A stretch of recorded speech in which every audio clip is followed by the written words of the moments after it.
ना फायरिंग वो सोच से बाहर था, बस मौजज़ा ऊपर वाले के उसने हमें बचाया। बच्चों को लेके जाओ, मैं तो वैसे भी माजूर हो गई, मेरा मरना भी कोई वो नहीं है, बस बच्चों की ज़िंदगियों का। वो बच्चों को बाहर लेके गया, थोड़ी देर बाद आके मुझे भी लेके गया। मेरे तो पूरे ये जो कमर साइड ये पूरा सुन हो के अजीब सा हुआ था। बस शुक्र है बच्चे बच गए। मेरा नाम बीबी रोशन है।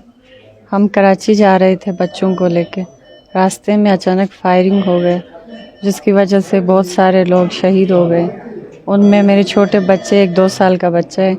5 साल की बच्ची है। मेरे शोहर को नींद आई थी, थोड़ा सा नींद में था, बाहर इतनी वो आवाज़ें आ रही, मुझे तो लगा जैसे बारिश हो रहे है, ऐसे वो फायरिंग कर रहे थे। तो उस टाइम पे मैंने एक बेटी, बाप अपने अब्बू के पास था, बेटा मेरे पास, उनको दोनों को नीचे ला के सीट के नीचे उनको छुपा के, शोहर को भी नीचे करके मैं खुद उनके ऊपर हो गई। अचानक बस मुझे गोली लगी। थोड़ी देर बाद जब गोली ख़त्म हो गई, आवाज़ ख़त्म हो गई, तो मैंने शोहर को बताया। बस शोहर और मैं खुद भी शुक्र है अभी ठीक हूँ, कोई मसला नहीं है। बस आगे चल रही थी, अचानक पता ही नहीं चला कैसे इतना फायरिंग की आवाज़ बहुत ज़्यादा तेज़, आग लग रही थी, जैसे ऊपर से बारिश हो रही थी, वो शीशे सारे टूट गए थे। तो उस कंडीशन में बस बच्चे डर के रो रहे थे। फिर शोहर को भी मैंने साइड पे किया। मेरा नाम उमैमा है। हम बस में चलता था और हम फायर हो गए ना, बाबा लोग हमको सीट के अंदर दो और हम के ऊपर फिर में लगे और अम्मी के साथ गोली लगी और अम्मी के साथ गोली लगी और वो वो ट्रक के साथ वो बस चला तो आग लगी ना, अस्पताल में गए और अम्मी को अस्पताल में लागे और मुझको और अरसलान को गाड़ी में बिठा के अरसल गाड़ी में हम लोग चले गए। हम लोग कराची की तरफ जा रहे थे, तो यहाँ से जाते हुए कोई नमाज का टाइम होता शाम के, तो नमाज़ पढ़ने के बाद कोई आगे जाके बस में मैं थोड़ी सी नींद में था, थोड़ी तबीयत ख़राब हो गई, बच्ची 5 साल की कोई मेरे गोद में थी। तो जा रहे थे तो अचानक से बस फायरिंग हो गई। तो मैं थोड़ी नींद में था, तो वाइफ के गोद में तो बच्चा था, तो उसने बच्चे को जो ना सीट के नीचे दबा के फिर मेरे से ये बच्ची भी छीन के एक साइड पे इनको दबा के फिर मुझे धक्का दे के जो ना वो सीटों के बीच में थोड़ी सी जगह थी, उसमें यानी हमें लेटा के ख़ुद ऊपर लेट गई कि फिर चिल्लाने लगी कि बस बच्चों को बचाना है, गोली चल रही हैं। तो फिर आके उसी में बस उसको कोई 6 गोलियां लगी। तो इस तरह हो के काफ़ी बाहर वहाँ पे साइड में भी जो थे, पीछे के साइड में 2 फौजी थे, वो बेचारे भी चले गए। तो बहुत फायरिंग हो रही थी सर, तीनों तरफ से हो रही थी, इस साइड से भी, यहाँ से भी, फिर सामने से ड्राइवर को हिट किया, वो बेचारे ने तो गाड़ी भगा के जो ना वो भगाने की कोशिश किया, तो उसको भी हिट किया। फिर तो गाड़ी थोड़ी सी उतराई आई थी, खुद चल के गई जाके, तो हम तो बस लेटे हुए थे कि ट्रक के साथ एक शायद लग गया झटके में, फिर वो रुक गई।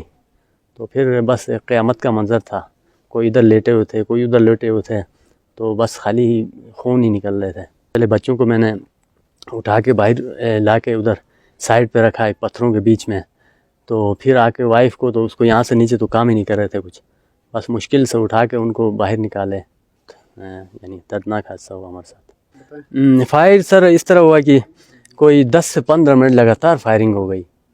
फिर वो फायरिंग होने के बाद उसके बाद फिर इस तरह हुआ कि हम तो बस हमने कहा कि बस अब तो इंतज़ार में थे कि अब सर उठाएं तो ऊपर से मारते हैं, तो फिर नीचे ही बस बैठे रहे कि अब गाड़ी तो चलती रहे। हमने बस जहन में ये कैफियत थी कि अब ये गाड़ी जाके खाई में गिरेगी या पता नहीं कि पत्थर के साथ लगेगा, क्या होगा क्या नहीं। तो फिर बस वो जाके जब से वो ट्रक के साथ, वो ट्रक में जब आग लगी, तो हमने 1 मिनट या 40 सेकंड जो ना नीचे झुक के बैठे, तो कुछ फायरिंग की आवाज़ थोड़ी सी बंद हो गई, तो हमने बाहर निकले। तो फिर वहाँ पे कोई 6-7 मिनट बाहर हमने बस एक साइड में बैठे रहे, इधर उधर कोई नहीं आए वहाँ पे। फिर जाके कुछ लड़के नीचे की तरफ से आए, تو ان میں سے کسی نے کہا کہ ہم بھی پیسنجر ہیں، تو لائٹیں وائٹیں آن کر کے آئے تھے، تو اس میں ایک گورنمنٹ کی کوئی شاید ایک ہائیس گورنمنٹ نمبر پلیٹ لگا کے آئی تھی، تو ہم نے جا کے بس وہ مرد حضرات تو بس اس میں اس طرح تھے کہ کچھ تھوڑے بہت کچھ زخمی تھے، وہ بیچارے بھاگ کے جا کے اس گاڑی میں اتر گئے، تو کسی کو لوگوں نے اٹھا کے لا کے اس میں لے گئے، تو میں بھی بس بچوں کو لے کے، یہ بہت رو رہے تھے ماں کے لیے نا، تو ماں تو سائیڈ میں تھی، تو بس اس ڈرائیور بیچارے کو میں نے فریاد کیا کہ یار ان کی ماں مر رہی ہے، تو آخری حالت میں آپ ہماری مدد کریں، تو وہ بیچارہ ہمارے ساتھ آئی، تو یہ دونوں اٹھا کے ہم بس گاڑی میں فرنٹ سیٹ میں بٹھائے،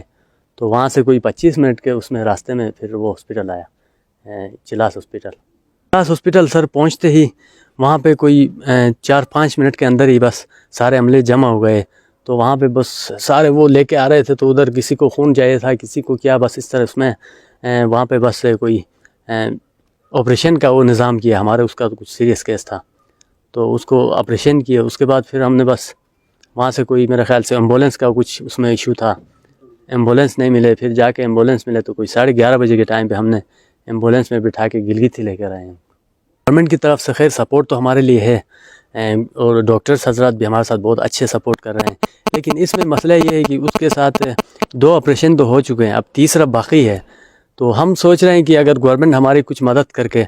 ہم نجی ہاسپٹل یا کراچی کی طرف لے کے جائیں، تو ان کی فیملی بھی وہاں پہ، ان کے اور ہماری فیملی بھی آدھی تو ادھر ہی ہے، تو وہاں پہ ہمیں یہ سہولت ہوگا کہ مشین جدید ہے، اس حساب سے ایسا نہ ہو کہ اب یہاں پہ ظاہری بات ہے ہم چیک تو یہاں پہ اگر ہو بھی گیا تو بعد میں بھی لے جا کے ہم نے AKU میں دکھانا تو ہے ہی، ظاہری بات ہے تھوڑی سی،